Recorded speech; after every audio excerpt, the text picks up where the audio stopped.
Hello everyone, मैं हूं अमित सिंह रावल और आप सभी का मेरे चैनल छत्तीसगढ़ जी के हैंड रिटन नोट्स में स्वागत है। और आज हम आपके लिए लेकर आए हैं छत्तीसगढ़ का भौगोलिक स्थिति।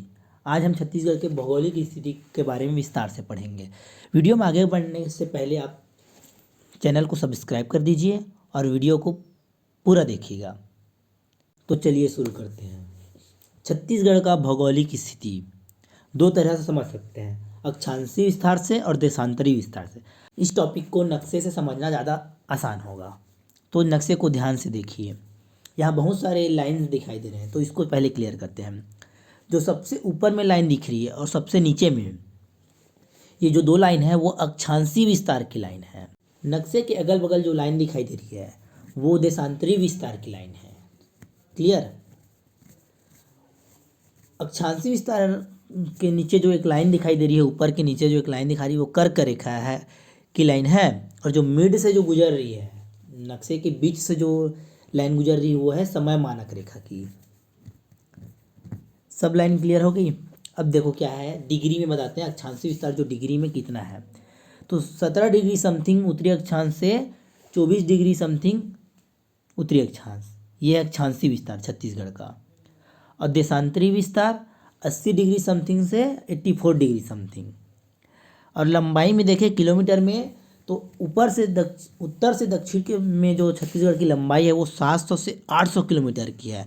बहुत बार छत्तीसगढ़ के एग्जाम में पूछा गया है कि उत्तर से दक्षिण की लंबाई या पूर्व से पश्चिम की लंबाई। तो उत्तर से दक्षिण की जो लंबाई है वो 700 से 800 किलोमीटर है और पूर्व से पश्चिम की जो लंबाई है वो 435 किलोमीटर है।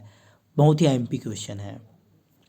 लंबाई से इतना तो क्लियर हो गया कि जो अपना अक्षांशीय विस्तार है वो देशांतरी विस्तार की तुलना में अधिक है। ये क्वेश्चन भी बहुत बार पूछा गया है कि छत्तीसगढ़ का अक्षांशीय विस्तार देशांतरी विस्तार की तुलना में अधिक है या कम है।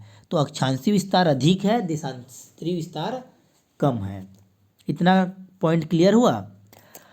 अब इसमें बहुत सारे क्वेश्चन बनेंगे, जैसे कि कर्क रेखा और ये जो मानक समय रेखा है उन दोनों का कटान बिंदु कौन से जिले पर मिलती है। तो नक्शे में ध्यान से देखिए, दोनों का जो कटान बिंदु जो मिल रही है वो कोरिया जिले में मिल रही है। ये बहुत बार के पूछा गया है अभी रिसेंटली बहुत एग्जाम में। तो इसका उत्तर हो गया कोरिया।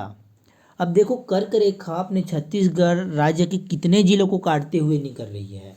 तो सबसे पहले मनेन्द्रगढ़ को काट रही है, फिर दूसरा कोरिया को काट रहा है, फिर सूरजपुर, फिर बलरामपुर। इस तरह टोटल 4 जिलों को कर्क रेखा स्पर्श करते हुए गुजरती है।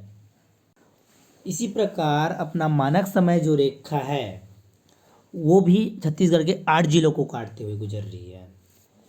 देखो नक्शे में सूरजपुर, फिर कोरिया को काट रही है, फिर मनेन्द्रगढ़, फिर कोरबा, फिर जांजगीर चांपा, फिर बलौदाबाजार, फिर महासमुंद, उसके बाद गरियाबंद। इस तरह टोटल 8 जिलों को काट रही है मानक समय रेखा।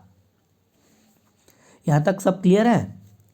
इसमें एक और अच्छा क्वेश्चन पूछा गया था कि कर्क रेखा के सबसे नज़दीक कौन सा जगह है। तो बैकुंठपुर सबसे नज़दीक है कर्क रेखा के। ठीक है, धन्यवाद।